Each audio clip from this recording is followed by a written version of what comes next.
So I thought we'll do a quick test drive with our modified E39. We are pretty much at the end of the project. I feel like it's finished. There are just one or two things to figure out with this board computer navigation syncing. That's why I thought we'd do a test drive and see what differences our modifications have made. I think you guys all know as car guys that you do a project and then at the end you don't really know what to do with it anymore. Because even though you imagine all the modifications that you made were gonna be so nice as a result, but it really was just about the project and about building something and about modifying something. Oh, hairpin, brother! So I thought we could review what we've did to this car and what differences they made, and if the differences are more pleasant or less pleasant than what it was originally. So I think we can start with the first thing that we did and then move down according to each step that we made afterwards. So the very first thing that we did was do some body work and change out the bumpers. And with the body work I mean the doors.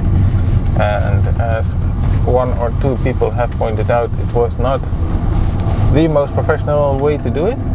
But that's actually, I think I said that in the video as well, or my intention was there that I'm gonna test it out and experiment a bit with this way and see how it works. I've actually never done anything like that with just some primer and with some spray cans and some Bondo, some body filler. But when I walk up to the car now, the result is good. You know, I really don't see it anymore. It doesn't catch my eye anymore. We found this very nice little back road here in the Luxembourg countryside, so I thought we could take you on a drive and see some of Luxembourg here whilst reviewing our modified E39.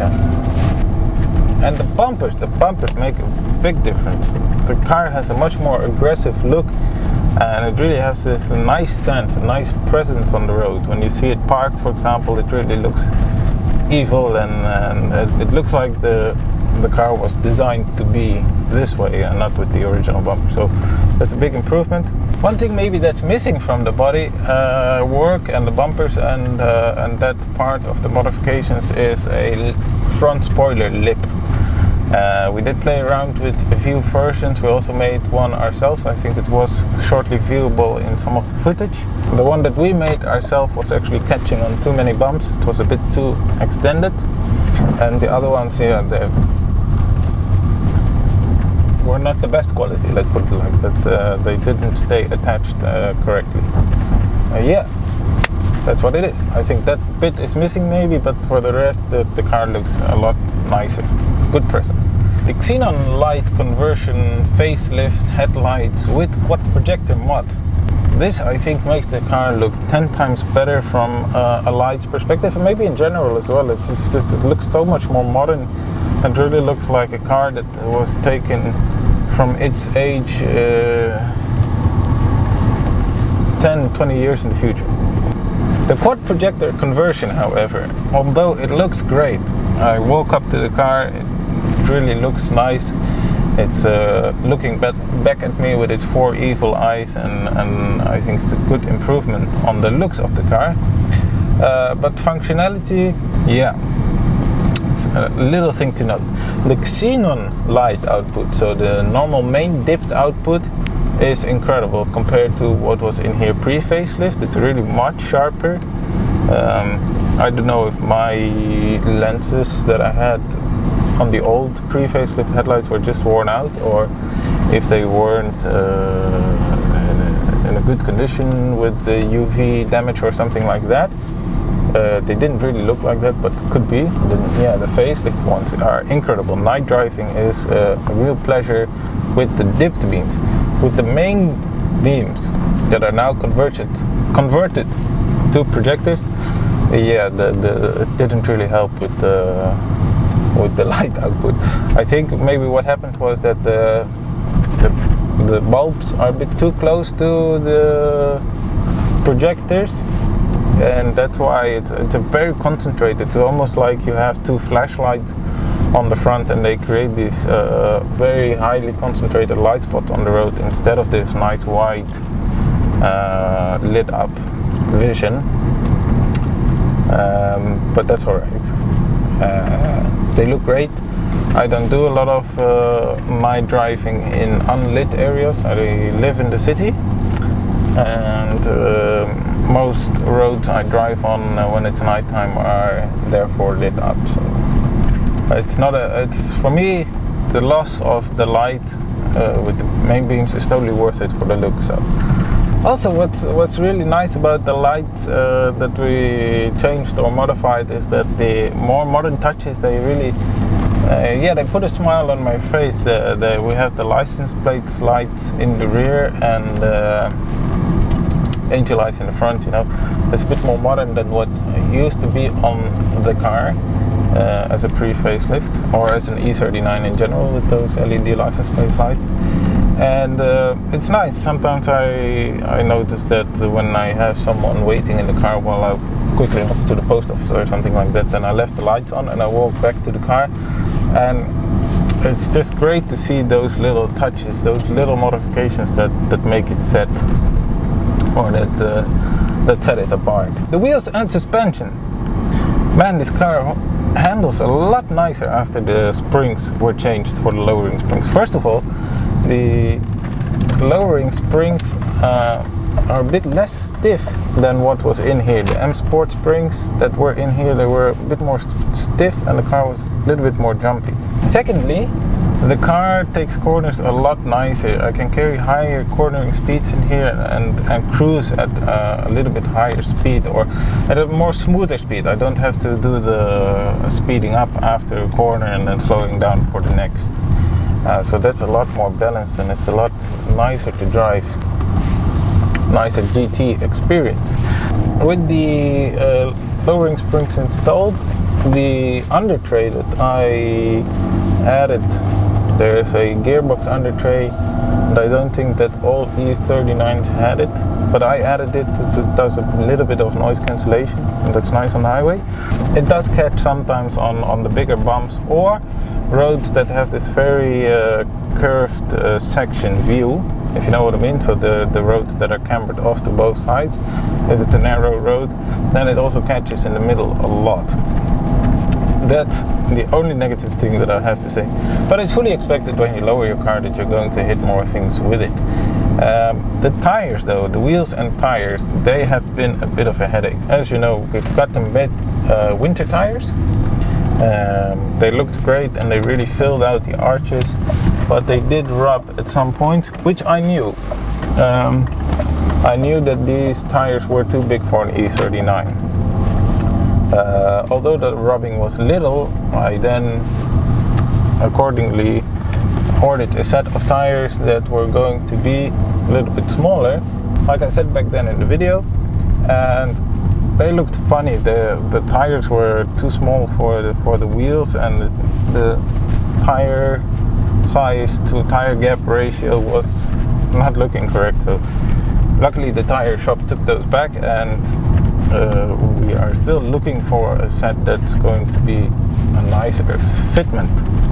But I'm quite sure that if we do find a set of summer tires that are going to look nice and correct, that this will really finish off the car, because it just looks great in my opinion, and that's going to be the finishing touch. Apart from all that, it really does make a difference. Not so much the difference to the driving, but the difference to how you feel as an owner with this kind of car. I mean, we went on a road trip a few days ago with this car to do a little bit of a test run and to shakedown, and I came out of petrol station when we got some fuel, and I just started almost laughing, but really like grinning very strongly, because the car was in between all SUVs and normal cars, and it was sitting there like a lowrider, and it just makes you happy, you know, that you have that cool car, and that you are the owner of something really special, and that you build it yourself. That's also nice. Then after the wheels and suspension, I did the headliner and interior trim. It looks nice, it looks fine, but it's nothing compared to the navigation system which we did after that, because that really, like, it's maybe the biggest joy of all modifications to me. It has a practical side, which I will quickly say that this car didn't have navigation before, and all these connectivity and music streaming and all these kind of things that I mentioned in that episode, and that's really great. But the enjoyment of for example, waiting for the post office to open after lunch, and I quickly watch some videos on YouTube, or I check my emails, or I browse a few forums, car forums that I'm interested in.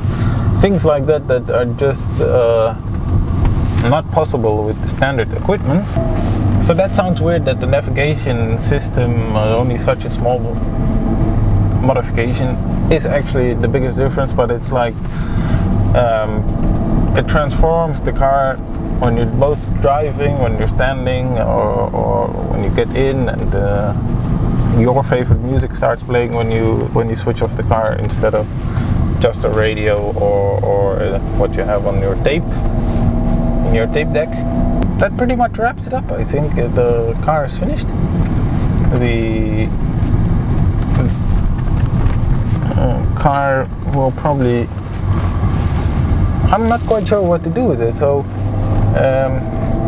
this is really the project that I had in mind. I didn't have in mind to do engine modifications with it, just because it was going to be daily, and I think for the daily that it's pretty much used as a car for commuting and that kind of work. It's not needed, or it's not really practical to spend money in that area, because you don't use it or you don't get anything out of it.